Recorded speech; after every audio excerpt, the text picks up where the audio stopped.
വിശുദ്ധ മർക്കോസിന്റെ സുവിശേഷം 1-ാം അധ്യായം 1 മുതൽ 11 വരെയുള്ള തിരുവചനങ്ങൾ.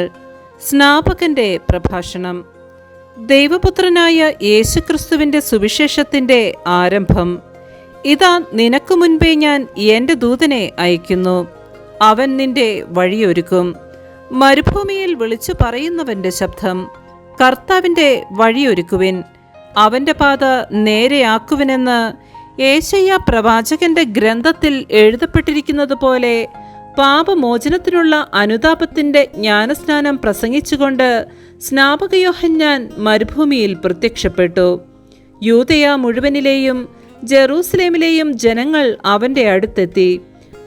അവർ പാപങ്ങൾ ഏറ്റുപറഞ്ഞ് ജോർദാൻ നദിയിൽ വച്ച് സ്നാനം സ്വീകരിച്ചു.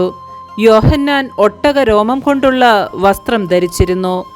അരയിൽ തോൽപ്പട്ട ചുറ്റിയിരുന്നു. വെട്ടുകിളിയും കാട്ടുതേനുമായിരുന്നു അവൻ്റെ ഭക്ഷണം. അവൻ ഇപ്രകാരം ഉദ്ഘോഷിച്ചു: എന്നേക്കാൾ ശക്തനായവൻ എൻ്റെ പിന്നാലെ വരുന്നു.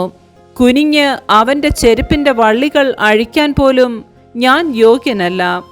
ഞാൻ നിങ്ങൾക്ക് ജലം കൊണ്ടുള്ള സ്നാനം നൽകി, അവനോ പരിശുദ്ധാത്മാവിനാൽ നിങ്ങൾക്ക് സ്നാനം നൽകും.